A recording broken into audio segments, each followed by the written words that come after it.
আপনারা জানেন স্বরাষ্ট্র মন্ত্রণালয় সিদ্ধান্ত নিয়েছে সারা দেশব্যাপী এই আওয়ামী ফ্যাসিবাদকে দমন করার জন্য অপারেশন ডেভিল হার্ট নামে একটি অপারেশন চালু হবে, যার মাধ্যমে আওয়ামী ফ্যাসিবাদদেরকে এই দেশকে থেকে উৎখাত করা হবে। আপনারা জানেন, আপনাদেরকে আমি আশ্বস্ত করতে চাই, আমাকে যে এখানে দেখছেন এই ফ্যাসিবাদের সময় আমাকে ফোর্সেস আর রিটায়ারমেন্ট দেওয়া হয়েছিল।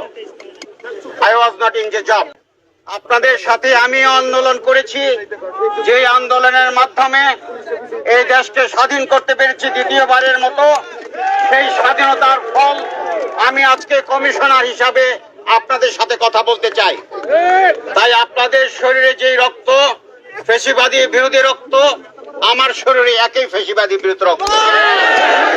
আমি আপনাকে বলতে চাই, আপনাদের এই আন্দোলনের ফলের ফলে যে বাংলাদেশ উপহার দিয়েছেন, সেই বাংলাদেশকে রক্ষা করার দায়িত্ব আমার আপনার সকলের। গত রাত্রে যে ঘটনাটি ঘটেছে তার জন্য আমি পুলিশের পক্ষ থেকে আপনাদের কাছে ক্ষমা প্রার্থনা করছি, ব্যর্থতা স্বীকার করছি। পাশাপাশি আমি আপনাদেরকে আশ্বাস দিতে চাই, আমি আপনাদেরকে বলতে চাই, আমার পাশাপাশি আমি তাদেরকে ছাড়তে চাই না। আমি তাদেরকে প্রত্যেকটা আঘাতের প্রতি আঘাত দিতে চাই। আমি তাদেরকে, যারা আপনাদেরকে এভাবে আঘাত করেছে, তাদেরকে প্রত্যেকের এই আঘাতের শিকার হতে হবে ইনশাআল্লাহ। আমি আপনাদেরকে বলতে চাই, আমরা এক এক করে তাদেরকে খুঁজে বের করবো ইনশাআল্লাহ। আমি নিশ্চয়তা দিতে চাই, এখানে যারা পুলিশ আছে রেসপন্স করতে দেরি করেছে, তাদের প্রত্যেকের বিরুদ্ধে আমি ব্যবস্থা নেব ইনশাআল্লাহ। আমি শুনেছি 2 ঘন্টা পরে আমার ওসি আপনাদেরকে ডাকে সাড়া দিয়েছেন। আমি আপনাদেরকে এই মুহূর্তে আমি এখানে দাঁড়িয়ে বলতে চাই, আমি তাকে সাসপেন্ড করব। আমি নিশ্চয়তা দিতে চাই, যারা এই ফ্যাসিবাদের সাথে আঘাত করবে তাদেরকে পুলিশের চাকরিতে করতে দেওয়া যাবে না, পুলিশের চাকরি করবে না।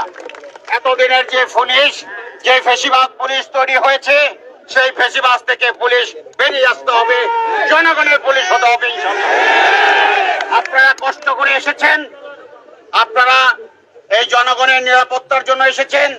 যাদেরকে এইভাবে পিটেল, গত 17 বছর যাবত আপনাদেরকে অন্যায়ভাবে অত্যাচার করেছে, এই দেশের উপর জুলুম করেছে, এখনো তারা মাথাচাড়া দিচ্ছে, তাদের এই মাথাচাড়া কোনোভাবেই বরদাস্ত করা হবে না। তাদেরকে কোনোভাবে বরদাস্ত, ইতিমধ্যেই আমরা 16 জনকে গ্রেফতার করেছি। আজকে রাত্র চিরুনি অভিযানের মাধ্যমে প্রত্যেকটি কালপিটকে আমরা খুঁজে বের করব এবং আইনের আওতায় নিয়ে আসবো ইনশাআল্লাহ। যারা এতদিন আপনাদের বিরুদ্ধে অন্যায় করেছে, আপনাদেরকে নির্যাতন করেছে, যারা আপনাদেরকে গুম করেছে, যারা আপনাদেরকে বেবিচারে গুলি করে হত্যা করেছে, তাদের এই বিচার এই বাংলার মাটিতে হবে ইনশাআল্লাহ। আমরা আপনাদের সাথে আছি, পুলিশ আপনাদের সাথে আছে। ফ্যাসিবাদের পুলিশ আর এই দেশে কোনোদিন মাথা চালা দিতে পারবে না, সেই আশ্বাস দিতে চাই।